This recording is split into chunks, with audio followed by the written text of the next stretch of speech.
Okay, folks, this video is going to be on Cuban money exchange, and I'm going to talk a little bit about the two types of Cuban money and the exchange rates, and how you go about doing that when you go into Cuba. Okay, this screen is what you see when you come into the Cadeca, which is the Cuban money exchange house. So, for example, when we came off the cruise ship and you walk up before you come to one of the cashiers, you'll see this TV screen that you can see what your exchange rate is. And then you've got, notice, a column for buy and a column for sell. So this is buying Cuban convertible pesos, which is what you will be using as a tourist. This is a column for selling. So, for example, if you're purchasing convertible pesos with American dollars, you will pay $1 American and get back 0.9725, just over 97 cents per dollar. That's the basic exchange rate, roughly 3%. However, if you notice down here, currencies, if you're purchasing convertible currencies with the US dollar, it will be taxed at 10%. So that means that you're not actually getting 97 cents back in convertible pesos. You're going to get 87 cents back in convertible pesos. But we'll go over that here in a minute. A little more detail on how you can kind of avoid that.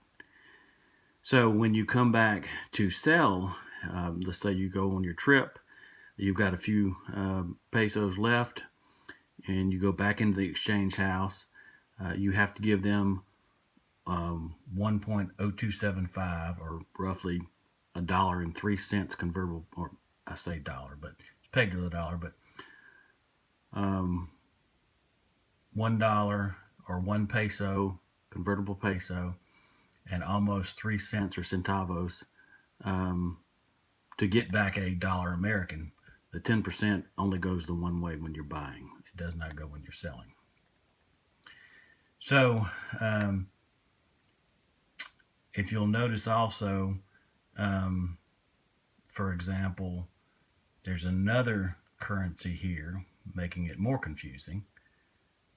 The Cuban peso, or CUP, as it's known for short, versus CUC. The Cuban Convertible Peso is called CUC. The Cuban Peso, the local money, is called CUP. Okay? And for every CUC tourist peso, it's valued at roughly 25 CUP. So one thing you've got to be careful of is when you're getting change back from the locals, and not everybody's going to do this. Most people are honest, but you may give them 10 CUC for a cab ride that cost 8 CUC, and expect 2 CUC back, but what they end up giving you is 2 of the Cuban pesos. And so, which to most of us, that's not a huge deal, but just know that. Just know that. And I will say this, if somebody's not trying to take advantage of you by doing that, make sure you tip them. I mean, the folks don't make a whole lot of money, and a few bucks to them means a whole lot compared to most of the visitors going over there. So make sure you tip them. I mean, most of those folks are living off of 30 to 40, what's equivalent of $30 to $40 American every month. So, if you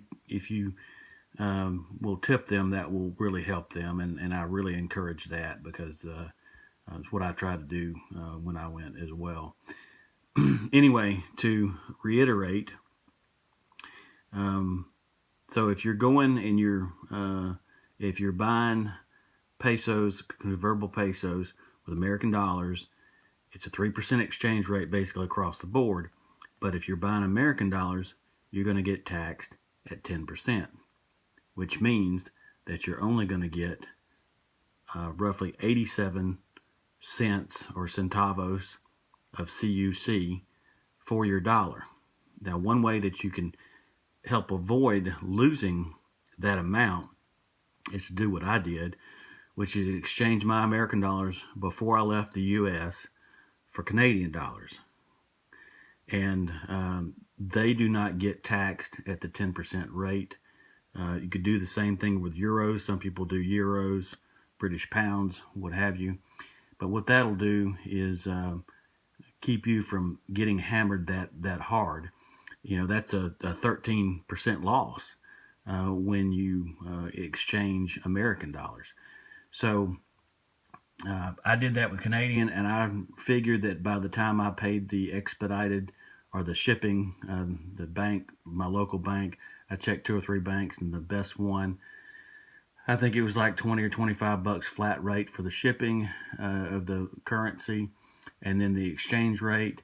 And then by the time I exchanged it in Cuba, I ended up losing roughly 9% or 9 cents on the dollar, which, you know, is not great, but at the same time, it's still 4 cents on the dollar better. And you might say, well, 4% is not worth it. And you'd be right if you're only exchanging $100, $200, $300. It's probably not worth it, but I was exchanging $2,500. We had a group of 3 people going and exchanged money for all of us. And so, therefore, that saved us, between the 3 of us, it saved us $100 in exchange rate. So it was worth it for us. But if you're only exchanging, you know, $300 or $400, it probably would not be worth it to fool with changing over to Canadian and then the convertible pesos. So anyway, well, I hope this video has been helpful. I will be posting more on Cuba later. I've got some videos I'm going to post, and it may take me a few months to get those loaded. But we're planning on going back sometime later this summer, 2019. So I'll be also posting more about cigar purchases for my next trip as well. I've already got some uploads on I've already got some uploads on my Cuban cigars. And let me show you one website real quick. This is the official Cadeca website, and that is www.cadeca.cu/en/.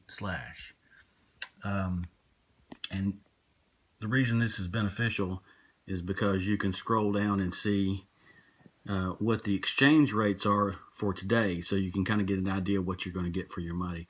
Canadian dollars buying and selling, just like I showed you before. US dollars buying and selling, that stays constant. That's always 0.9725 and always 1.0275. That stays constant. The other ones change.